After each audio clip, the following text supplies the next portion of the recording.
Assalamualaikum warahmatullahi wabarakatuh. Tepang dina acara anu maneh sareng wakepo urang sami-sami neraskeun jejer carita nu katunda kamari si Rawing Kiwari. Kumaha? Aduh, kaparigelan si Rawing memang luar biasanya. Mohon beki dieu si Rawing beki pogot kalayan kasugri mitra-mitra anu biasa ngadangukeun acara dongeng Kiwari garapan wakepo Kiwari neraskeun si Rawing Kiwari. Lah, luar biasa nu mawi kadelali. Sek, ayeuna mah urang teraskeun heula kumaha ieu jejer carita si Rawing Kiwari. Wilujeng ngadangukeun. Jadi Andika duaan rek ka Gunung Halimun? Kula ngarti sarta nyaho Jemros. Tangtu Andika rek boga karep pikeun menangkeun kembang pancawarnanya. Hebat. Memang satujuan atuh lamun kitu mah. Ngan terus terang saha wae moal aya nu bisa menangkeun eta kembang pancawarna kajaba ti Sari Langking. Kaharti. Sari Langking beki nembongkeun sikepna nu taya kagimir. Bener-bener bikang nu galak ieu mah jaro. Dewek jadi beki panasaran asa imbang kagalakan jeung ajen pangartina. Sari Langking, anu bakal menangkeun kembang pancawarna moal aya dua jalma. Sabab iwal ti dewek nu bakal menangkeun eta kembang. Jadi ku ayeuna kitu leuwih hade ayeuna mah Andika balik. Teu kudu capek-capek hayang ka Gunung Halimun sabab moal hasilnya pamaksudan. Ki Jemros teh eleh geleng dina sikep jeung caritanana. Sedengkeun Ki Jaro geus teu pati loba ngomong ayeuna mah sabab hatena masih keneh dieunteupan ku rasa salempang. Upama bener ieu awewe teh Sari Langking nu kungsi aya hubungan jeung Ki Buyut Ireng. Tantu saeutik gedena kungsi ngawaris ilmu silat anu lain handap-handap ajen pangartina. Sari Langking kadenge harita nyarita deui sikep jeung caritana leuwih galak ayeuna mah. Malah tumuwuh rasa penasaran dina hatena hayang ngabuktikeun diri yen dirina teh sanajan pangawak awewe tapi bisa ngarubuhkeun jadugna karaman saperti Ki Jemros. Jemros, Andika tong ngarasa sombong sepeda jadi jadugna karaman gempar karoban. Pikeun si Sari Langking teu kudu ngarasa gimir atawa sepeda hate sanajan kudu adu harupan jeung jadugna karaman gempar karoban. Ki Jemros alias gempar lain ambek tapi kalah kangalenggak seuri. Beuki tari dirina nu geus ngarasa nyangking ilmu nu beda salapis ipis jeung si Rawing boga kayakinan yen Sari Langking sanajan kawilang jawara wanita tantu moal mahi pangartina upama nepikeun ka ijen babasen jeung dirina. Malah ngolepat pikeun jeung maksud goreng dina hatena Ki Jemros hayang nuduhkeun jeung nalukeun ieu wanita anu ngaran Sari Langking. Bener-bener maneh wanian Sari Langking. Wani nyarita sarupa kitu ka si Jemros teh ha. Sanajan kitu dewek teu ngarasa kaget sabab biasana awewe anu galak saperti anjeun tantu bakal leuwih galak jeung nyugemakeun upama parang gulei di tempat sare paduduaan. Ki Jemros mimiti kurang ajar caritanana ngahaja sangkan muntab panas hatena ku cara kitu tantu bakal leuwih laluasa pikeun Ki Jemros dina nunukeun Sari Langking. Ijiran gempar alias Ki Jemros memang tenyalahan. Katingali beungeut Sari Langking jadi semu beureum lantaran bedahna amarah jeroen dada. Srog Sari Langking ngalengkah maju bari sorot panonna semu hurung. Terus cerita deui dina kaayaan saya gadiri. Andika nu ngadua kalian. Andika nu sukuduna balik deui Jemros. Sabab bawa hartina. Capek-capek lumampah ka Gunung Halimun sabab balikan ukur ngaligincing mulangan ukur ngalongkewang eueuh hak bagian pikeun Andika kudu menangkeun kembang pancawarna. Leuwih hade jaga tas sungut teh bisa dibebekeun ku aing. Bener-bener sombong maneh Sari Langking. Kudu ditebus tak kasombongan teh. Urang coba ayeuna di dieu tangtukeun saha nu ngabogaan hak pikeun nuju ka Gunung Halimun sarta menangkeun kembang pancawarna. Sari Langking memang geus leuwih ti heula ka hudang amarahna. Langsung muka sabuk pecutna kawilang senjata ampuh andalanana. Mangrupa pakarang istimewa nu geus meunang nyaluyukeun jeung jurus-jurus ilmu silat tandang maruta warisan Ki Buyut Ireng. Langsung Sari Langking ngawangun pasangan. Ki Jaro nyingkir mundur ka tukang sedengkeun gempar alias Ki Jemros oge ngarti yen Sari Langking moal samata-mata nguntup ka manehanana lamun teu boga ilmu nu jadi andalan dirina. Dumasar kana eta kaayaan Ki Jemros langsung saega diri dina ilmu silat tapak jaladri. Sakumaha geus pada mafhum, Gempar alias Ki Jembros dina waktu ayeuna geus nyangking dua ilmu andalan. Nyata ilmu silat tapak jaladri jeung acirung karoban. Hasil daleman ilmu-ilmuna tina kitab pusaka dahana. Bogana guruna Darmaji ti Tatarwetan teh. Anu mangsa dipake Patalak jeung Sidawingan ukur beda salapis ipis dina hal ajen tahapan pangartina. Ningali Ki Jembros ngabangun pasangan nu kawilang aneh ngageter hate Sari Langking. Aing hayang ngabuktikeun ka ieu jelema, yen si Sari Langking lain awewe anu gampang dihina kitu wae. Ngan lamun nya diri aing nepikeun ka eleh, eueuh salahna lamun ngadeuketan ieu lalaki. Si Jembros kawilang lalaki gagah nu ngora kene, ngan geus tangtu aya pangalaman jeung awewe meureunnan.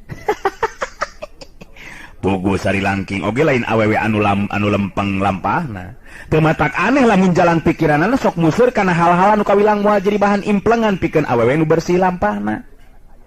Sasatna naksir kana kayan lawan anu dumasar tina rasa pangaresep jeung geteran birahi hiji wanita. Ari Ki Jembros geus aya gadiri dina pasangan jurus tapak jaladri. Kawilang ilmu ampuh nu ngabahayakeun pikeun jiwa lawan. Dua tetepan bantrok Ki Jaro ngabandungan kana lumangsungna eta kayaan dibarengan ku hate anu kaketegan. Sabab lumangsungna tarung ijen wawesen geus tangtu bakal tepi kana tarung dina tahapan ajen pangarti nu teu bisa disajajarkeun jeung jago biasa. Sok coba-coba maju Sari Langking. Dewek ge hayang nyaho kumaha kahebatan nu ngaran Sari Langking. Sok maju Sari Langking.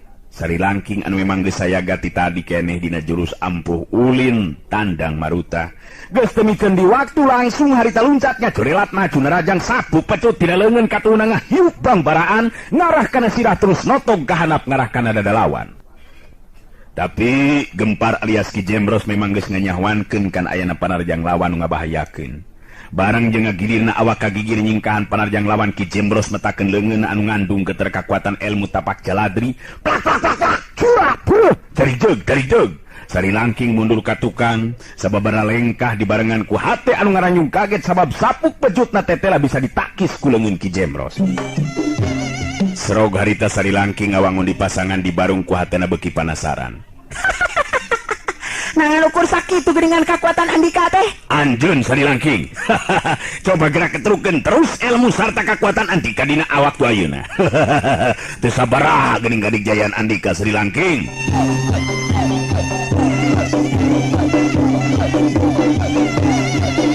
Mun cereng sapasang panon Sari Langking sabuk pecutna muter di gigireun awakna. Ulah waka sombong anjeun Jembros, si Sari Langking can ngaluarkeun jurus-jurus ampun bakal ngalajiwa Andika. Tadah ye. Sari Langking harita ngajerowok tarikna keranan teu sabaraha geuningan cenah kadigjayaan Ki Jembros anu harita aya di sareng hareupeunana. Ngan harita dina mangsa pecut keur nguak ngawik. Sabuk pecut anu aya dina leungeun Sari Langking meta deui leuwih kuat jeung leuwih cepet batan tadi.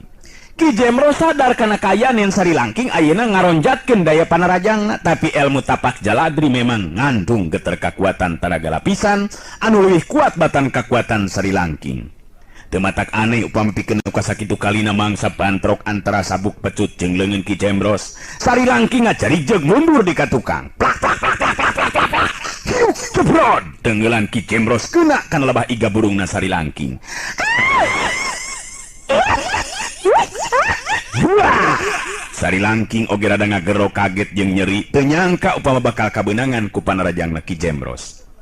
Sari Langking ngusurkeun paneutupna ka Ki Jembros bari ngupat jero hatena. Tetelah, nya lain ngaran kosong Ki Jembros teh. Dua kali diri aing ngaranapan adu hareupan jeung jago anu bener-bener teu bisa dianggap enteng ilmuna. Tapi asana teh teu yakin upama ilmu silat tandang maruta teu bisa ngelehkeun si Jembros. Nu matak aneh teh ramu-ramu leungeunna jadi heuras, jeung teasnya kitu di leungeunna aing bener-bener teu ngarti ngagunakeun ilmuna nahaun si Jembros. Hayo, taker tanaga jeung pangabisa Andika Sari Langking. Urang buktikeun saha nu leuwih punjul di antara urang duaan dina waktu ayeuna. Ulah takabur Jembros, awas ye.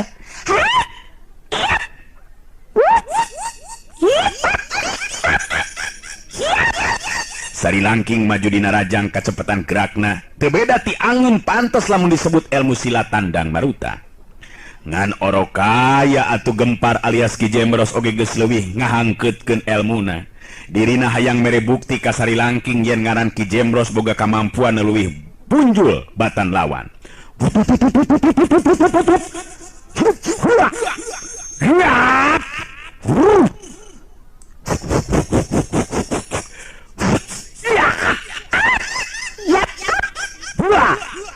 Sabuk pecut harita nyamber kana luhureun sirah Ki Jembros. Ki Jembros newak sabuk pecut dina leungeun Sari Langking. Leungeun kenca Ki Jembros nyodok kana hulu angeun Sari Langking ku kakuatan ramo-ramo leungeun anu heuras teu beda ti wajah. Moka halamunkeun mah bet piraku teu tobros kulit beuteung Sari Langking. Lantaran eueuh di jalan jeung cara pikeun nyingkahan panarajang lawan, kapaksa Sari Langking narik mundur badanna ka tukang bari ngalepaskeun cekelanana kana sabuk pecutna.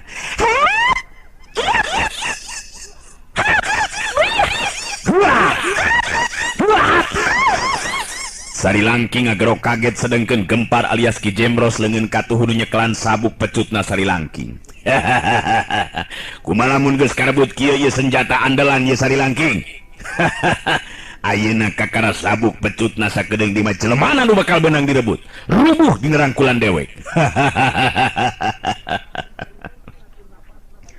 Ari Sari Langking ngatur napasna bari kekerot huntuna. Kawilang jadi atawa kajadian nu kakara ayeuna karanapan ku dirina. Sabuk pecut ngalaman karebut ku leungeun lawan, Sari Langking sadar yen anu ngaran Ki Jembros mibana tahapan ajen pangarti anu leuwih punjul batan dirina. Tak bisa kaukur ayeuna mah ku aing. Anu ngaran si Jembros jadulna karaman Gempar karoban teh leuwih punjul elmuna batan diri aing. Eueuh salahna lamun diri aing ngaku kana kahebatanana sarta sakaligus erek ngadeuketan dirina. Rek ngadeuketan dirina jeung manehanana tapi masih kene panasaran rek dijajal ku jurus pamungkas ilmu silat tandang maruta. Sari Langking nangtukeun sikepna mangsa duhareupan jeung Ki Jembros. Kadenge deui harita sora Ki Jembros nu nyarita. Cobain ari kumaha lamun geus kieu Sari Langking. Nakeukeun rek diteruskeun atawa kumaha? Leuwih hade serah diri Sari Langking. Eueuh ti dituna lamun dewek kudu eleh kubikang. Ulah ka nyarita kitu anjeun Jembros. Pikeun si Sari Langking eueuh ti dituna lamun kudu eleh ku jalma saperti Andika. Sanajan nya jadugna karaman. Katingali Sari Langking ngawangun pasangan dina wangunan anu kekep jeung kuat. Beda jeung pasangan-pasangan jurus anu tadi. Bogu Sari Langking memang ngagunakeun jurus pamungkas ilmu silat tandang maruta. Gempar alias Ki Jembros neuteub seukeut nu jadi lawan, cacak lamun dirina cacan nyangking ilmu tapak jaladri jeung rungkah roban geus tangtu bakal rubuh eleh wewesen ku Sari Langking. Sabab Sari Langking teh telah hiji wanita nu bener-bener geus nyangking ilmu silat nu lain handap-handap ajena. Ki Jembros surti kana kayan lawan nu geus tangtu ngagunakeun jurus andalan mangrupa pungkasan atawa puncakna ilmu nu kacangking ku Sari Langking. Sadar kana eta kayaan Ki Jembros matek kakuatan ka Sari Langking. Nyaeta kakuatan rungkah roban sapasang leungeun nepikeun kana ramo-ramo leungeun ngageleter hurung. Sabuk pecut Sari Langking dialungkeun ngan curelat cereng Sari Langking luncat ngacurelat maju narajang. Nya kitu dikirim Ki Jembros anu saterusna dua cirim pada ngalayang di luhur sarta bantrok dua kekuatan ngaliwatan leungeun masing-masing nu pada dieusi ku geter kakuatan tanaga lapisan.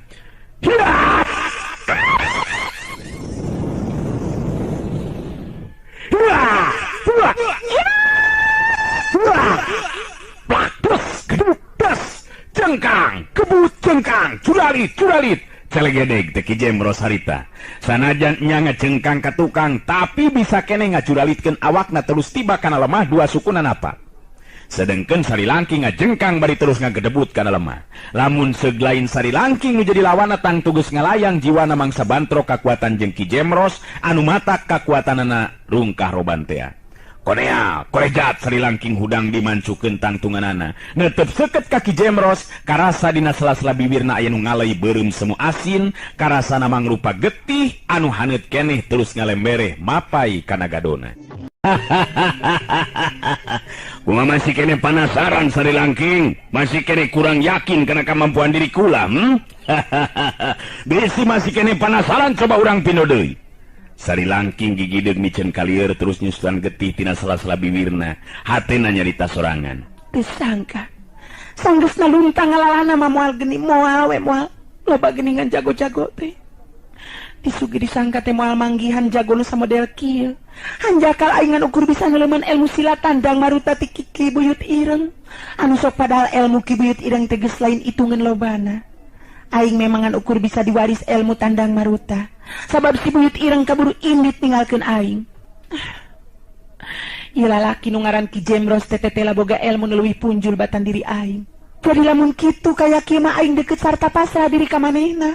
Asal aing bisa neleuman ilmuna. Mangrupa ilmu dimbi mampu ngungkulan ilmu tandang maruta. Kitu kayan eusi hate Sari Langking waktu harita. Ningali Sari Langking masih keneh ngajanteng nangtung tapi jelas geus teu dina sikep ngawangun pasangan. Ki Jemros ngarti Sari Langking moal erek neruskeun hanca tarungna.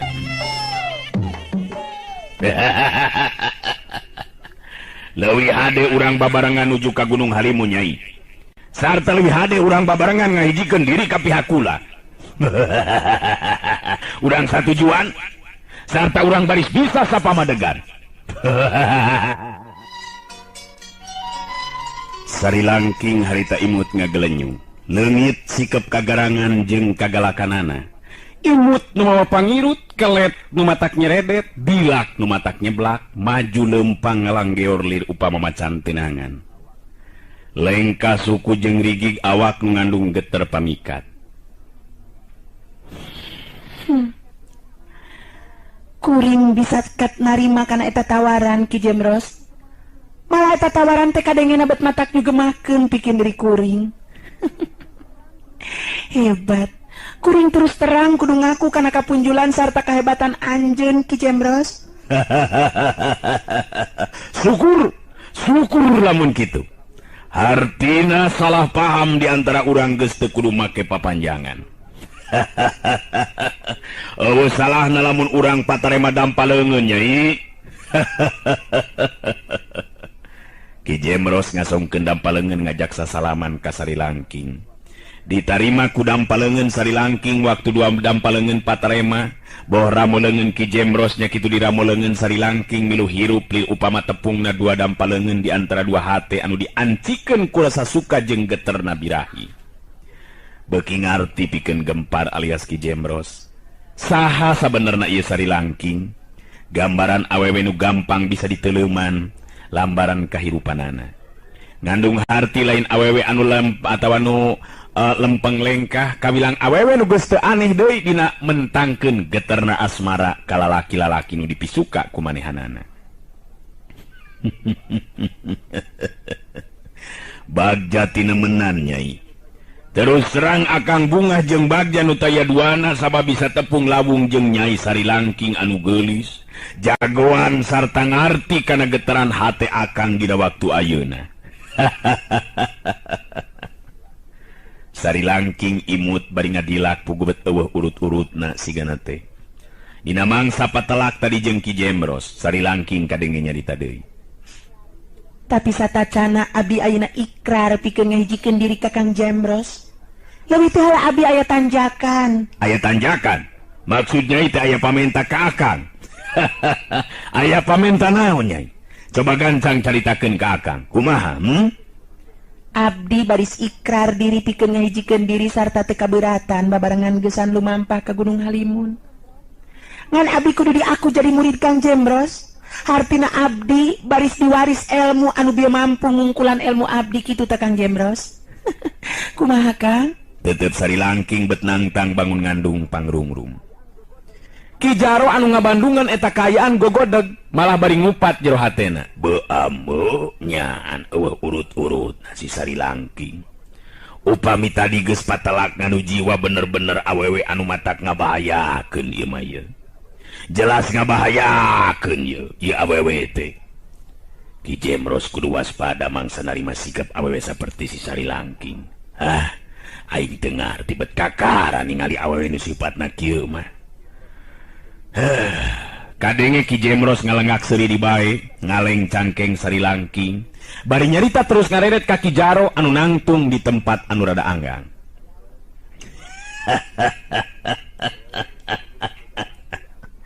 Dewek ayeuna boga batur anu bisa diajakan lumampah ka Gunung Halimun Jaro.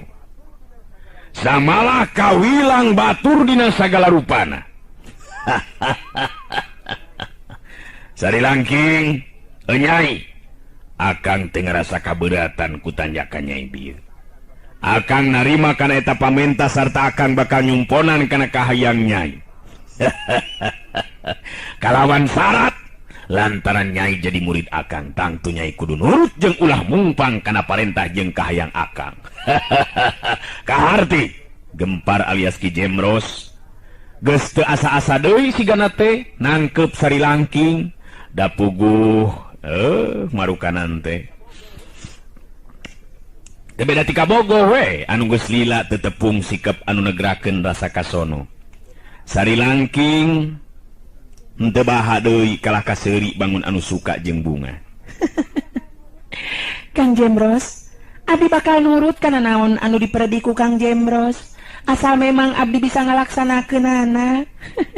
Abdi ayeuna milik Kang Jemros. Sabab abdi ikrar diri nganggap guru ka Kang Jemros. Murid mah dikumaha-kumaha oge mangga teh teuing. Cek Sari Langking ngomongna kitu teh bari jeung ngadilak terus meletet. Paneuteup jeung sikep anu ngandung panangtang hudangna geter birahi hiji lalaki. Gempar alias Ki Jemros geus gemes hatena mah hayang ngarungrum ieu awewe anu ngaran Sari Langking. Anu tadina galak jeung garang tapi ayeuna bet jadi linduk pinuh pamikat semunang tang pikeun tandang jajab kasuka geterna katresna. Ngan jelas lain katresna nu dumasar tina bersihna ati weningna kalbu tapi kayan tina pribadina Sari Langking nu memang salila ieu milampah laku kahirupan anu ngahalalkeun sagala rupa cara mangsa nyorang kasenangan di pawenangan. Ajen diri kawanitaan geus teu jadi ukuran deui puguh kitu memang kayan pribadina salila ieu. Ki Jaro geus teu bisa kumaha ningali kitu mah. Ngan dina hate mah sabenerna kurang panuju ku sikep jeung tinakan Ki Jemros anu geus dianggap pamimpin. Ari sabab bet gampang lee hate ku kagelisan jeung caritaan Sari Langking. Anu estu wanita seperti Sari Langking nu bener-bener bakal ngabahayakeun.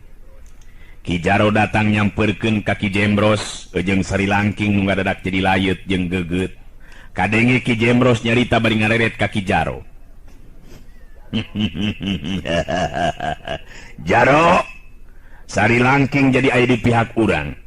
Sarta bieu geus kadenge meureunan Sari Langking bari tumutur ka kula. Sabab manehna geus ngikrarkeun diri jadi muridna si Jemros. Moal katirisan ayeuna mah di jalan pikeun nuju ka Gunung Halimun teh. Kumaha ceuk pamanggih mamang jikeun maneh Jaro? Ki Jaro ngan ukur bisa ungeuk bari paroman dihegar-hegar. Da puguh teu wani ari nyaritakeun rasa kateu panujuanna mah kuriak Gempar ngamuk dirina terus dibinasa. Nya taya salahna eta mah Ki Jemros. Upama memang tindakan Ki Jemros surup turmerna. Ari kangarana nu jadi anak buah mah nuturkeun kumaha pingpinan. Syukur lamun kitu. Ayo ayeuna mah urang neruskeun di lampah Nyai. Ieu Ki Jaro anu nyahoeun jalan motong sangkan bisa buru-buru nepi ka nu dimaksud. Jelas akang nu bakal meunangkeun kembang pancawarna. Sari Langking milu seuri sarta hatena cumarita. Lamun bener ieu si Jemros bisa hasil menangkeun kembang pancawarna. Beuki loba rarancang aing sarta beuki laluasa pikeun diri aing ngapimilik eta kembang pancawarna. Diri aing kudu bisa ngajalankeun rupa-rupa reka jeung perdaya. Sangkan Ki Jemros bener-bener nurunkeun elmuna ka diri aing. Anu saterusna dina hiji waktu kembang pancawarna kudu dipaling. Si Sari Langking boga 1000 akal jeung ampuh dinamika tate lalaki. Tutas kitu mah harita tiluanana terus lumampah. Bet eueuh urut-urutna sigana teh antara Ki Jemros jeung Sari Langking eueuh tapakna upama tadi kungsi tarung patutunggalan patelak ngadu jiwa. Beuteung beda ti anu keur silih ayunkeun rasa kaasih jeung kasono lir upama japati sajodo nu pada geget jeung deudeu. Ki Jaro leumpang ti heula tuduh jalan. Sedangkan tukangeunana leumpang silih kaleng Ki Jemros jeung Sari Langking. Di tempat sejen katingali anu leumpang segut jeung sumanget pisan sigana teh. Parang ngaliwat ke pilmuran teu budu jadi bahan perhatian jalma loba. Sabab kaayaan anu keur lumampah teh taya lian ti Ki Buyut Ireng jeung si Keling. Ngan si Keling kudu ngaku dina hatena.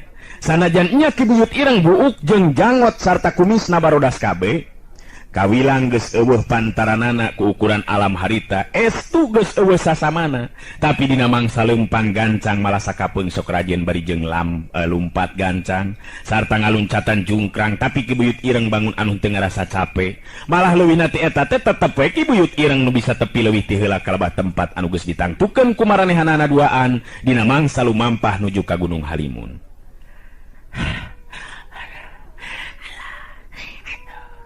Yaraha ki ay.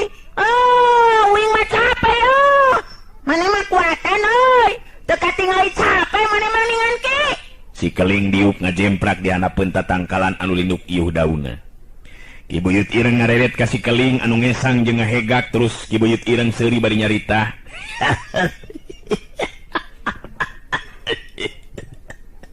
Lebah dieu memang dewek sanajan nya geus kolot pisan jang, tapi masih keneh wani deuleu balap lumpat jeung leumpang gancang paheula-heula tepi ka jero lautan paribasana. Nu matak ilaing bagja jang lamun bisa ngabaris sakabeh ilmu dewek, ngarti? Nya euy, uing ge hayang euy jagoan saperti maneh teh ki euy. Tapi uing apanan geus janji ka maneh ki euy. Upamanya bapa uing sirawing eleh ku maneh ki euy. Nyaan uing mah rek gugulu ka maneh ki euy. Waktosna geuning seep.